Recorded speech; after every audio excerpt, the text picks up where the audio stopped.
People wake up in the morning, they begin to think about their problems. Those problems are circuits of memories in the brain. Each one of those memories are connected to people and things at certain times and places. And if the brain is a record of the past, the moment they start their day, they're already thinking in the past. Each one of those memories has an emotion. Emotions are the end product of past experiences.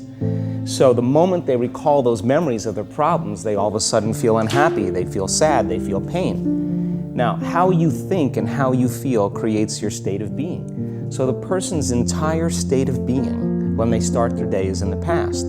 So what does that mean? The familiar past will sooner or later be predictable future. So if you believe that your thoughts have something to do with your destiny, and you can't think greater than how you feel, or feelings have become the means of thinking, by very definition of emotions, you're thinking in the past. And for the most part, you're going to keep creating the same life. So then people grab their cell phone, they check their WhatsApp, they check their text, they check their emails, they check Facebook, they take a picture of their feet, they post it on Facebook, they tweet something, they do Instagram, they check the news, and now they feel really connected to everything that's known in their life. And then they go through a series of routine behaviors. They get out of bed on the same side, they go to the toilet, they get a cup of coffee, they take a shower, they get dressed, they drive to work the same way, they do the same things, they see the same people, they push the same emotional buttons, and that becomes the routine, and it becomes like a program. So now they've lost their free will to a program, and there's no unseen hand doing it to them. So when it comes time to change, the redundancy of that cycle becomes a subconscious program. So now 95% of who we are by the time we're 35 years old is a memorized set of behaviors, emotional reactions, unconscious habits, hardwired attitudes, beliefs, and perceptions that function like a computer program. So then person can say with their 5% of their conscious mind, I want to be healthy, I want to be happy, I want to be free. But the body's on a whole different program. So then how do you begin to make those changes? Well, you have to get beyond the analytical mind, because what separates the conscious mind from the subconscious mind is the analytical mind. And that's where meditation comes in, because you can teach people through practice how to change their brainwaves, slow them down. And when they do that properly, they do enter the operating system where they can begin to make some really important changes. So most people then wait for crisis or trauma or disease or diagnosis. They wait for loss, some tragedy to make up their mind to change. And my message is, why wait? And you can learn and change in a state of pain and suffering, or you can learn and change in a state of joy and inspiration. And I think right now, the cool thing is that people are waking up.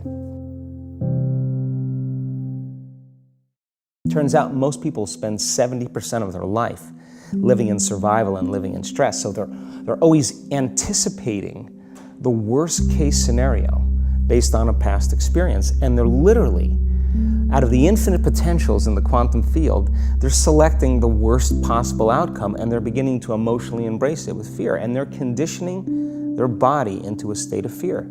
Do that enough times, body has a panic attack without you. You can't even predict it because it's programmed subconsciously. So people become addicted to the rush of those emotions, and they use the problems and conditions in their life to reaffirm their limitation, so at least they can feel something. So now when it comes time to change, you say to the person, why are you this way? Well, every time they recall the event, they're producing the same chemistry in their brain and body as if the event is occurring, firing and wiring the same circuits and sending the same emotional signature to the body. Well, what's the relevance behind that? Well, your body is your unconscious mind.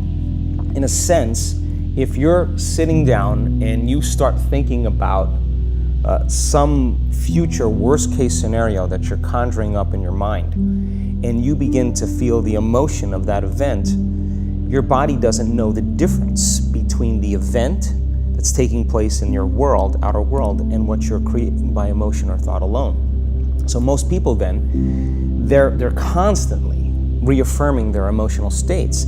So when it comes time to give up that emotion, they can say, I really want to do it, but really the body is stronger than the mind because it's been conditioned that way.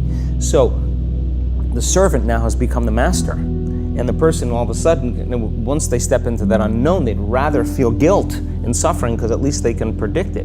Being the unknown is a scary place for most people because the unknown is uncertain. You know, people say to me, well, I can't predict my future. I'm in the unknown, and I always say the best way to predict your future is to create it. Not from the known, but from the unknown. What thoughts do you want to fire and wire in your brain? What behaviors do you want to demonstrate in one day?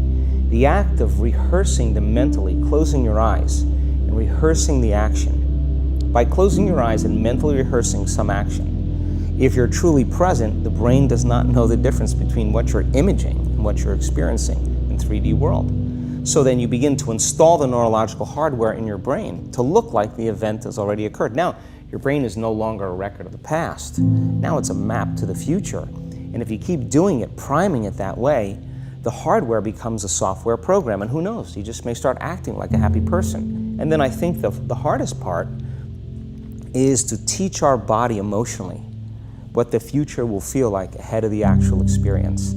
So what does that mean? You can't wait for your success to feel empowered. You can't wait for your wealth to feel abundant. You can't wait for your new relationship to feel love, or your healing to feel whole. I mean, that's the old model of reality, of cause and effect, you know, waiting for something outside of us to change how we feel inside of us. And when we feel better inside of us, we pay attention to whoever or whatever caused it. But what that means then is that from the Newtonian world is that most people spend their whole life living in lack, waiting for something to change out there.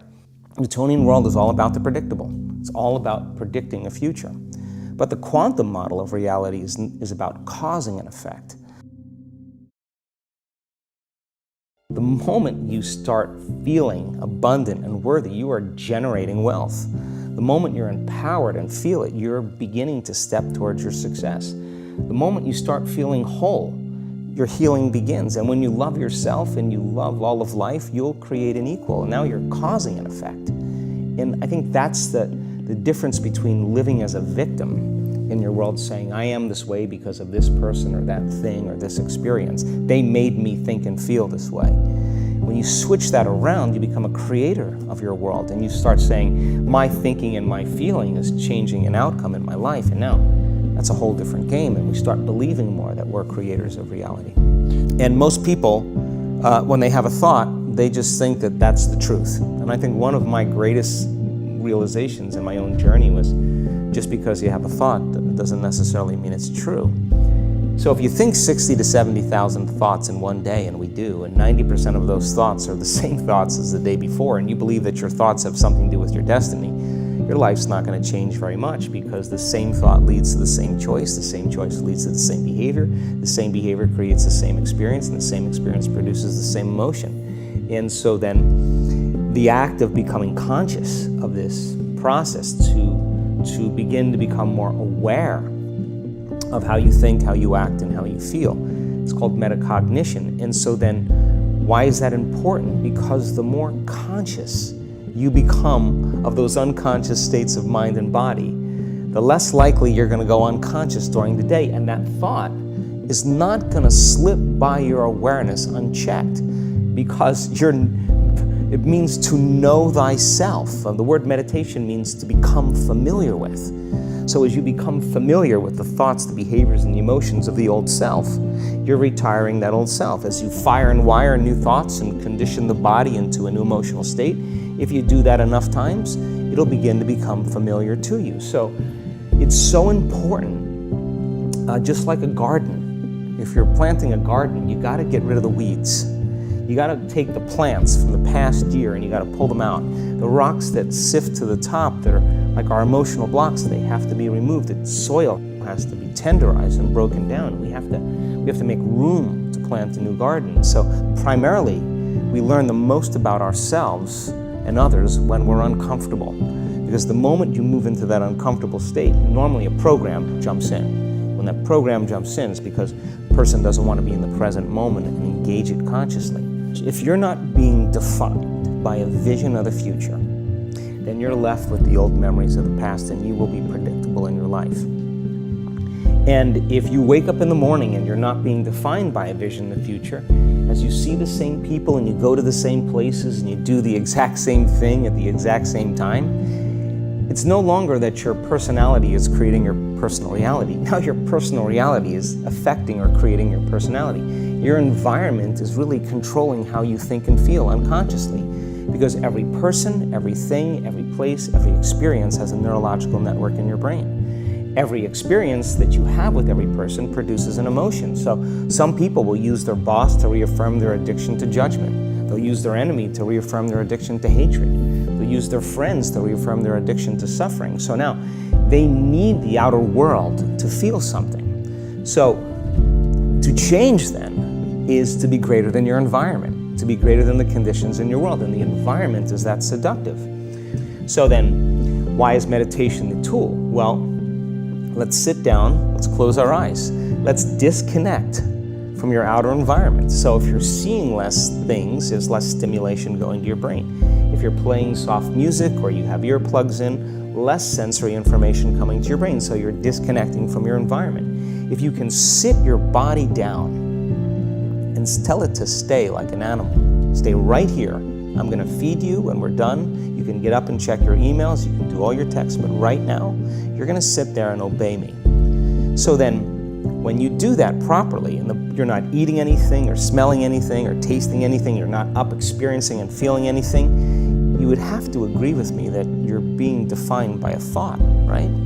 So when the body wants to go back to its emotional past, and you become aware that your attention is on that emotion, and where you place your attention is where you place your energy, you're siphoning your energy out of the present moment into the past, and you become aware of that, and you settle your body back down in the present moment, because it's saying, well, it's 8 o'clock, you normally get upset because you're in traffic around this time, and here you are sitting, and we're used to feeling anger, and you're off schedule. Oh, it's 11 o'clock, and you usually check your emails and judge everybody. Well, the body's looking for that predictable chemical state. Every time you become aware that you're doing that, and your body is craving those emotions, and you settle it back down into the present moment, you're telling the body, it's no longer the mind, you're the mind, and now your will is getting greater than the program. And if you keep doing this over and over again, over and over again, over and over again, just like training a stallion or a dog, it's just going to say, I'm going to sit. And the moment that happens, the body's no longer the mind. When it finally surrenders, there's a liberation of energy. We go from particle to wave, from matter to energy, and we free ourselves from the chains of those emotions that keep us in the familiar past. And we've seen this thousands of times. In fact, we can actually predict it now.